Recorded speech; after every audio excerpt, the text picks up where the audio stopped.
Hola, historias pequeñas, grandes lecciones. Hay una vida que está entrelazada en la historia misionera de los primeros días de la iglesia cristiana. Días en las que la obra evangélica no fue precisamente aburrida. Días de viajes, de situaciones especiales, viajes peligrosos por mar y tierra, riesgos de salud, de hambre, de guerras, la visita a ciudades diferentes y muchas veces encontrar mucha hostilidad hacia el mensaje que ellos proclamaban. Uno de estos misioneros es el que conocemos como Silas o Silvano. Y he querido titular esta reflexión Silas, un siervo dispuesto a lo que sea. La primera mención de este hombre la encontramos en el Hechos de los Apóstoles, en el capítulo 15, luego del concilio donde se discuten conflictos internos. Por lo que mi primer punto en este día es Silas, un hombre dispuesto a ayudar a resolver conflictos. Las resoluciones que aquel concilio tomó en relación a la lucha que había entre aquellos que pretendían que la iglesia siguiera sometida a los ritos del judaísmo, pues fue que Silas, junto con Judas, fue enviado a Antioquía, de donde era precisamente el apóstol Pablo, para compartir con los hermanos allí las resoluciones que en ese concilio se habían tomado.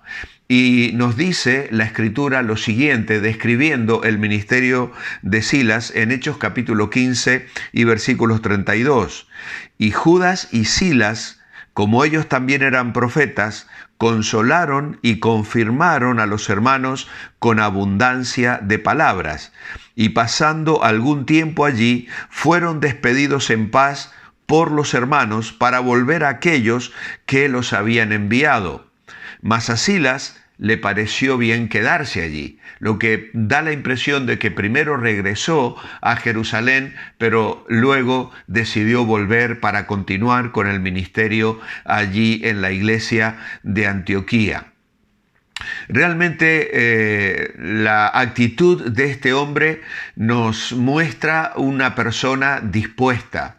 Sus palabras eran de consuelo, sus palabras eran de aliento, su testimonio ayudaba a confirmar la fe de aquellos primeros cristianos que vivían el testimonio y la nueva enseñanza con todo su corazón, jugándose la vida muchas veces en aquel entorno difícil, pero precisamente la presencia de Silas fue un bálsamo que ayudó a solventar esta situación tan difícil que vivía la iglesia en aquellos días.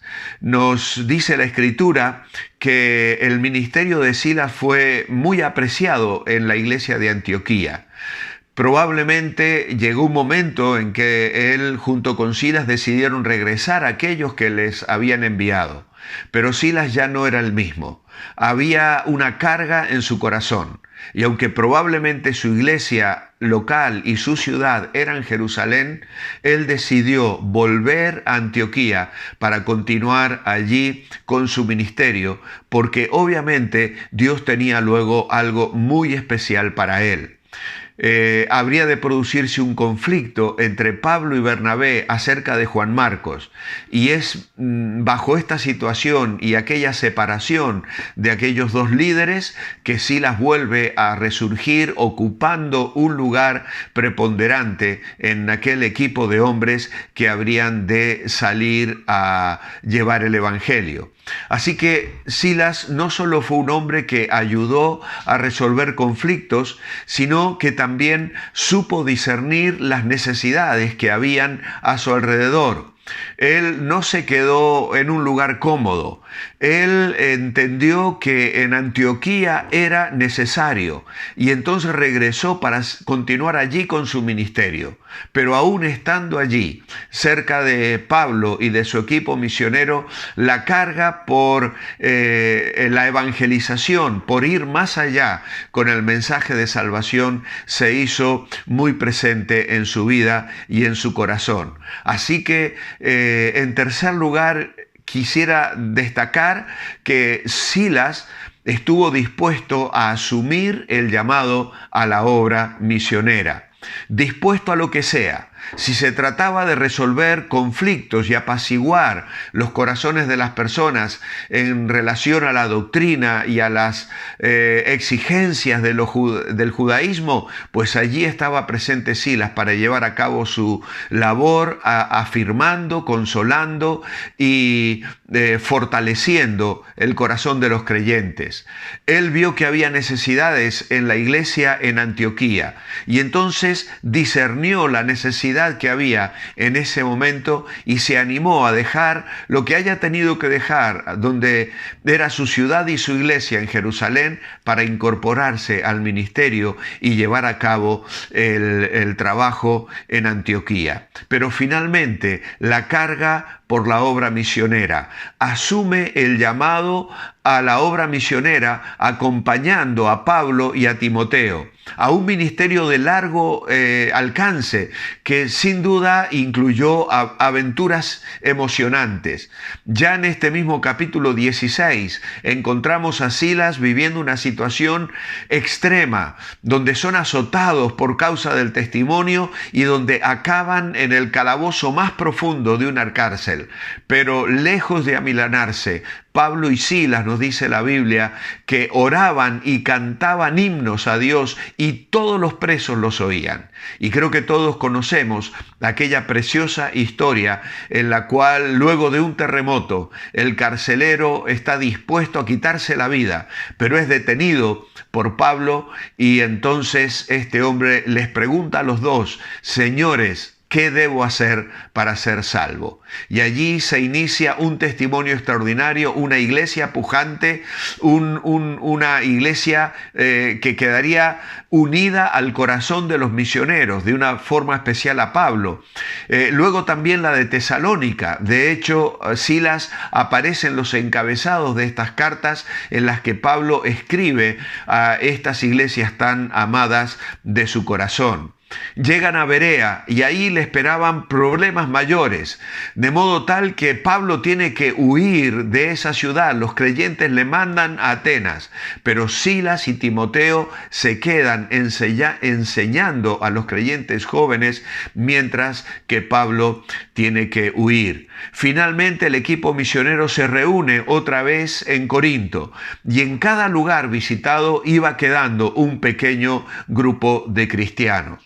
Silas prácticamente desaparece de la historia tan rápidamente como entra en ella.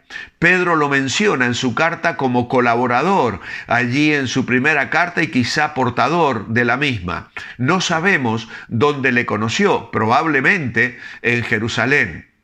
De todas maneras, Silas fue un creyente eficiente antes de dejar Jerusalén. Su ministerio sin duda continuó después con la tarea que realizó junto a Pablo, sembrando el evangelio y afirmando a los creyentes a los cuales ganaban para Cristo y que necesitaban ser pastoreados. Silas aprovechó las oportunidades para servir a Dios y no se desalentó con los reveses ni con la oposición que halló en el camino. Silas, aunque no fue el más famoso de los primeros misioneros, fue sin duda un héroe digno de imitar. Así que encontramos algunas lecciones preciosas de su vida. Una de ellas es que el compañerismo es parte importante de un ministerio eficaz. Nunca le vemos solo. Primero estuvo con Judas, Luego está en la iglesia de Antioquía. Luego forma parte de aquel equipo misionero. Luego se queda allí con Timoteo en en Berea para afirmar a los creyentes. Así que es un hombre acostumbrado a trabajar en compañía.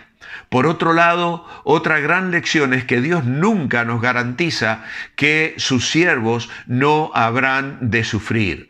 Vemos a Silas vapuleado, azotado junto a Pablo, metido en el calabozo de más adentro, y luego sobrellevando las distintas vicisitudes que les tocó soportar en el ministerio.